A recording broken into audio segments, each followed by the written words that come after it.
तो हम लोग अभी तक एंगल की बात किए, ठीक है। अब हम लोग ट्रिग्नोमेट्रिक रेशियो की बात करेंगे। कुछ ये सब टॉपिक तुम लोग 10th क्लास में पढ़ चुके हो, ठीक है, तो उसको थोड़ा रिवीजन करना जरूरी है। उसके अलावा फिर 11th का टॉपिक पढ़ेंगे, ठीक है। तो पहले ट्रिग्नोमेट्रिक रेशियो में कौन कौन है बताता हूँ, 6। कौन कौन जल्दी बोलो। साइन, साइन का उल्टा, साइन का उल्टा, यस, कोसेक। उसके बाद कॉस, सेक, ओके। उसके बाद टैन, टैन का उल्टा, कॉट, मैंने रेसिप्रोकल, उल्टा मतलब रेसिप्रोकल, ओके। चलो 6 ट्रिग्नोमेट्रिक रेशियो पढ़े। रेशियो क्यों बोलते हैं इसको, क्योंकि रेशियो होता है फॉर्मूला में ना, क्या होता है फॉर्मूला में रेशियो, फॉर्मूला क्या होता था, साइन का फॉर्मूला क्या होता है, परपेंडिकुलर बाय हाइपोटेनस।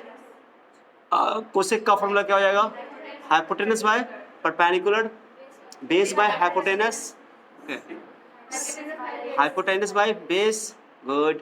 और टेन का फॉर्मूला बोलो, परपेंडिकुलर बाय बेस। कॉट का फॉर्मूला बोलो, बेस बाय परपेंडिकुलर, ओके। ये बचपन में फॉर्मूला पढ़े हो, कब बचपन में, हाँ 10th में, तभी बहुत भरपूर यूज होगा। इसके लिए मैं फिगर बनाता हूँ, बेसिक बताता हूँ मैं, ताकि एक बार रिकॉल भी हो जाए, काम सब आएगा पूरा। ये थीटा है, ये परपेंडिकुलर है, लंब जिसको बोलते हैं हिंदी में, ये बेस है, आधार है, ये क्या है, हाइपोटेनस है। ये तो जानते हो ना कि परपेंडिकुलर स्क्वायर इक्वल टू ये H square equal to P square plus base, यानी कि perpendicular hypotenuse square equal to perpendicular square plus base.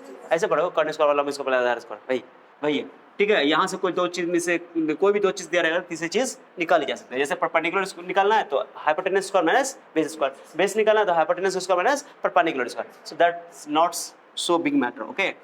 अब क्या है सर, ये समझ में आ गया। कुछ छोटे छोटे फॉर्मूलेज हम लोग पढ़े थे, याद करो, ओके। ये हो गया, कुछ फॉर्मूलेज पढ़े थे, जैसे ये एक सेट मान लो, ओके। और ये याद होना चाहिए एकदम अच्छा से जबान पे, क्योंकि सबसे ज्यादा फिजिक्स में ये यूज होगा, ये यूज होगा अच्छा से। कॉस को कोसाइन भी बोलते हैं, कॉस को क्या बोलते हैं, यहाँ पर लिखा रहेगा कोसाइन, तो समझना वो कोसाइन। और टेन को कभी कभी टेंजेंट लिखा रहेगा, क्या लिखा रहेगा, टेंजेंट, ओके। तो कोई दिक्कत नहीं, इसको को टेंजेंट बोलते हैं, इसको सेकेंड बोलते हैं, इसको कोसेकेंट बोलते हैं, मैटर नहीं करता। जनरली तुमको टेंजेंट कोसाइन में बच्चों को ये होता था, कोसाइन मतलब कॉस, ठीक है, क्लियर हो गया। चलो अब एंगल जो है, अब एक चीज समझो, सेट ऑफ सेकंड फार्मूला, जिसको हम लोग बोलते हैं रेसिप्रोकल फार्मूला, उल्टा वाला फार्मूला, ओके, याद है रेसिप्रोकल फार्मूले।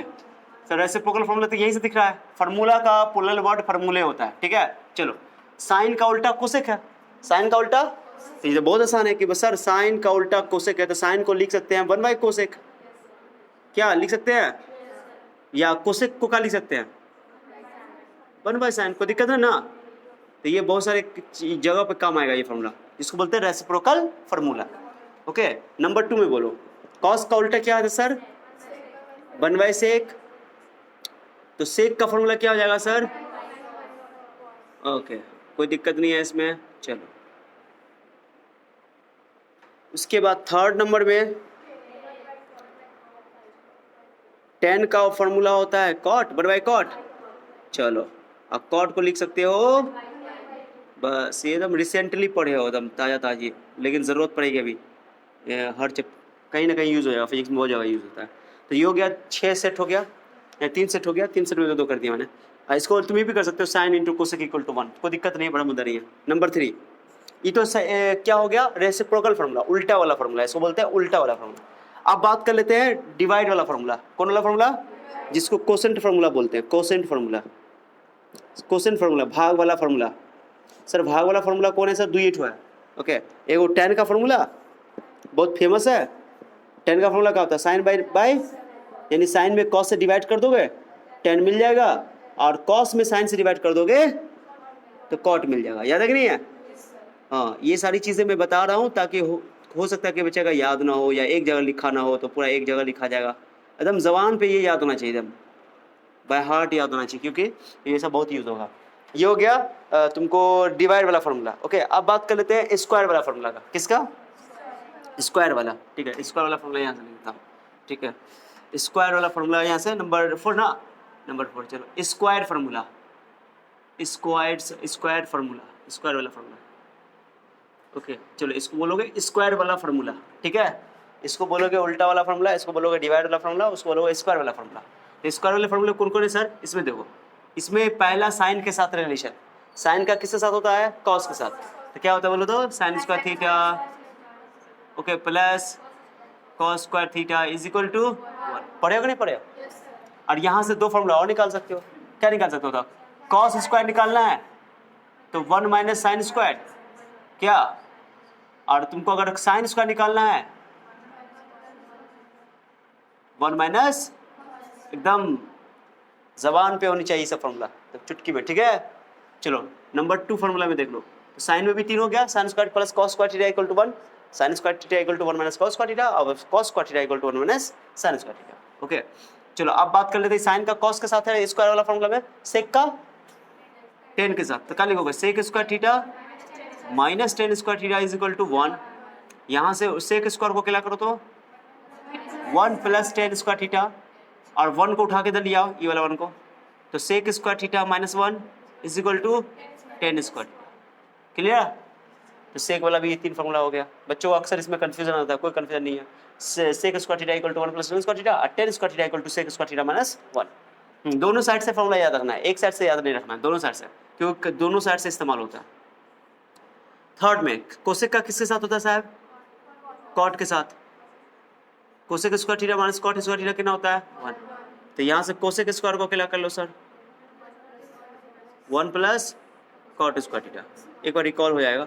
तो cot square theta equal to क्या हो जाएगा, यहाँ से लिखो 1 को उठा के लाओ, 1 को उठा के लाओ, cosec square theta minus 1 is equal to cot square theta. So ये हो गया तुम्हारा स्क्वायर वाला फॉर्मूला, इतना बेसिक हो गया। ये बेसिक होने के बाद चलते हैं अब नए बात पे, पहले इसको नोट करो अच्छा से तो आगे बढ़ते हैं। ओके ओके चलो, तो ये हो गया, मैं इसको मिटा रहा हूँ। अब एक सबसे इंपॉर्टेंट चीज़ जो है वो है ट्रिग्मेट्रिकल वैल्यू। डिफरेंट एंगल पे ट्रिग्मेट्री का जो वैल्यू होता है ट्रिग्मेट्रिक रेशियो का, उसको हम लोग पढ़ लेते हैं। याद है ना तुम लोग को? याद है कौन कौन वैल्यू पढ़े थे 10th क्लास में?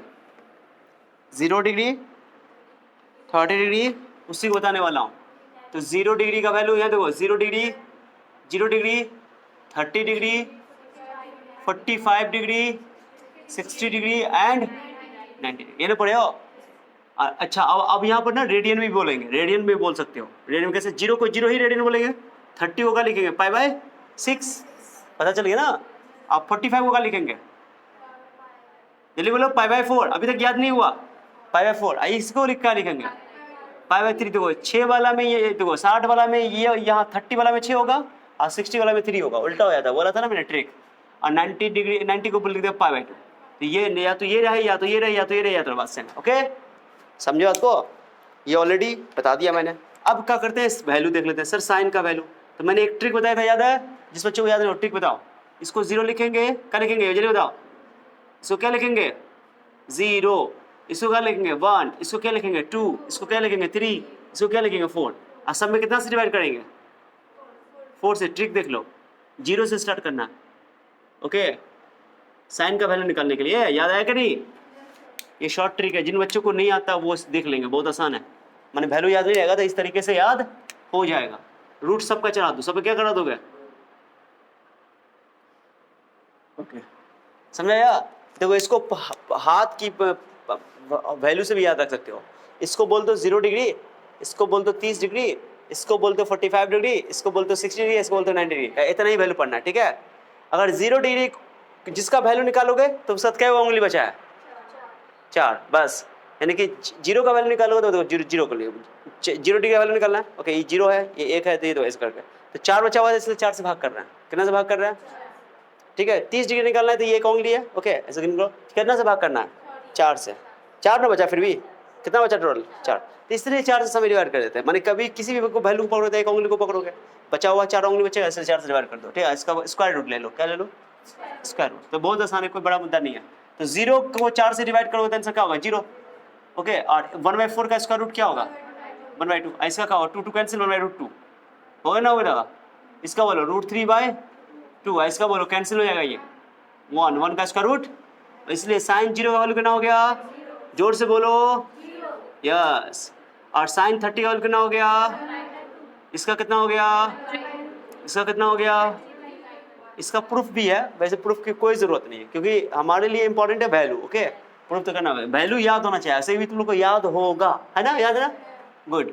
साइन का निकल गया तो साइन कॉस का निकाल सकते हो, तो कॉस का उल्टा कर देंगे ना, कॉस का यहाँ से उल्टा कर देंगे, रिवर्स कर देंगे, तो ये 1 √3/2 1/2 1/2 0। क्लियर हुआ कि नहीं हुआ? बहुत आसान है, तो कितना आसान है भाई, इसको बच्चा बचपन में रटते थे, लेकिन रटने की जरूरत नहीं, बहुत आसान चीज़ है। अब साइन को कॉस में डिवाइड करेंगे तो 10 मिल जाएगा, मैंने क्या बोला था, साइन में कॉस को डिवाइड करोगे तो 10 मिला था, डिवाइड कर दो 10 निकल जाएगा, लो 10 निकाल दो, तो 0/1 कितना होगा आंसर? देखो जब भी ऊपर 0 रहेगा तो 0 आंसर होगा, नीचे 0 होगा तो अनडिफाइंड होगा, ऊपर 0 रहेगा तो 0 और नीचे 0 रहेगा तो हाँ चलो, अब 0 रहेगी, 2 कैंसिल, क्या बचा, दोनों को डिवाइड करना है, ओके, तो 2 कैंसिल 1/√3, इसका बताओ, सेम ही सेम है 1, इसको 2 से डिवाइड करना बच गया 1/0, क्या हो जाएगा, अभी बोला था ना, अनडिफाइंड, अपरिभाषित। क्लियर हो गया? कोई डाउट? अब जब साइन कॉस टेन पता चल गया तो साइन का उल्टा पता नहीं चलेगा, उल्टा में पलट देना है, ओके। जैसे 0 का उल्टा क्या होगा, अनडिफाइंड, क्यों? क्योंकि 0 के नीचे 1 छिपा हुआ है, तो उल्टा करोगे तो क्या लिखोगे, 1/0, तो इसलिए 1/0 का वैल्यू क्या बोला मैंने, अनडिफाइंड। सो 0 ऊपर आएगा तो आंसर 0, ऊपर नीचे आएगा तो अनडिफाइंड। तो बताओ साइन का उल्टा क्या होता है, कोसेक, बोलो जल्दी। वैसे फिजिक्स में ये जरूरत नहीं पड़ती है, वैसे साइन कॉस्टेंट से ही काम चल जाता है, फिर भी कोई दिक्कत नहीं है, कोसेक में रहेगा तो पहले उल्टा कर देंगे, ओके ठीक है। तो 0 का उल्टा क्या हो जाएगा, अनडिफाइंड। 1/2 का उल्टा क्या हो जाएगा, 1/√2 का क्या उल्टा हो जाएगा, √3/2 का उल्टा क्या हो जाएगा, और 1 का उल्टा क्या होगा, 1 का उल्टा 1 ही होगा। साइन कॉस का उल्टा क्या होता है, क्या समझ आ रहा है, मजा आ रहा होगा, पीछे पड़ा हुआ चीज रिवीजन हो रहा होगा, मजा आ रहा होगा ना। चलो कॉस का उल्टा होता है ना सेक, तो 1 का उल्टा, इसका उल्टा बोलो, इसका उल्टा बोलो, इसका उल्टा बोलो, 0 का उल्टा बोलो। क्लियर हो गया? अब बच गया लास्ट में कौन, कॉट महाराज। कॉट निकालने के लिए 10 का उल्टा कर दो, 0 का उल्टा अनडिफाइंड, 1/√3 का उल्टा 1 का उल्टा √3 का उल्टा अनडिफाइंड का उल्टा। क्लियर हो गया? तो अनडिफाइंड का उल्टा 0 होता है, 0 का उल्टा अनडिफाइंड। कभी भी 0 नीचे लिखा रहा है तो अनडिफाइंड, ऊपर 0 रहता है आंसर 0। आसान है कि नहीं है? अरे है ना आसान, बहुत आसान। इसको रटते थे हम लोग 10th क्लास में, रटते थे क्या, भी आसान तरीके से निकल गया था, बहुत आसान तरीका है। अच्छा कभी लिखा रहे साइन 30 डिग्री का 1/2, तो साइन π/6 भी लिखा रहेगा तो 1/2 लिख देंगे, समझ आया ना। ये वैल्यू एकदम जबान पे होनी चाहिए, अगर अच्छे से याद है तुमको फिजिक्स में कोई दिक्कत नहीं होगा, पूरे न्यूमेरिकल वगैरह में बहुत जगह साइन का वैल्यू कॉस का वैल्यू सब इस्तेमाल होता रहेगा, ओके। और अभी इसकी हेल्प से हम लोग, ये 5 ही वैल्यू है जो कि स्टैंडर्ड वैल्यू है, इनके अलावा हम लोग इसी के हेल्प से और भी वैल्यूज को पढ़ेंगे, आज ही सीखेंगे सारी चीज़ें कि 150 का कैसे निकालेंगे, 120 का कैसे निकालेंगे, 135 का कैसे निकालेंगे, इसी वैल्यू के हेल्प से निकाला जाएगा। देखो सारा वैल्यू जितना भी पढ़ेंगे सब में यही इस्तेमाल होगा। देखो साइन की वैल्यू में देखो तो एंगल कम है, एंगल कितना है 0 डिग्री, तो एंगल 0 पर 0 है, तो सबसे छोटे एंगल पे साइन का वैल्यू सबसे छोटा है, लेकिन साइन के सबसे बड़े एंगल पर साइन का वैल्यू सबसे बड़ा है। साइन का सबसे ज्यादा वैल्यू कितना 1, ओके। सबसे छोटे एंगल पे 0 है, सबसे बड़े एंगल पे, माने एंगल बढ़ने से साइन का वैल्यू क्या हो रहा है, बढ़ रहा है। समझ में आ गया? कॉस में देखो सबसे छोटे एंगल पर बड़ा है और सबसे बड़े एंगल पे, तो कॉस में एंगल बढ़ाओगे तो कॉस का वैल्यू क्या होगा, घटेगा, 1 से 0 हो रहा है ना, लाजमी है। क्या समझ आ रहा है ना? हाँ 10 में लेकिन तो महाराज बहुत ज्यादा होते हो ना, 0 बढ़ रहा है, अंधाधुन बढ़ रहा है, अंधाधुन बढ़ते बढ़ते इतना बढ़ गया कि अनडिफाइंड हो गया, इन्फिनिटी तक चला गया, समझ रहा ना। तो ये जो 10 है ना बहुत ज्यादा बढ़ता रहता है, एंगल के साथ बढ़ते रहता है, ओके समझ में आ गया ना, बाकी उल्टा की बात नहीं करो, बस इतना याद हो। क्लियर हुआ? समझ में आया? इसको नोट करो, ये तो हम कहीं पर भी पूछेंगे सर क्या है, कितना वैल्यू तो जबान पे याद होना चाहिए, ये नहीं सोचना है सर ट्रिक बनाना है, ये करना, उन्हें कुछ नहीं, डायरेक्टली याद होना चाहिए, ठीक है। चलो इसको नोट करो, आगे बढ़ते हैं, ओके।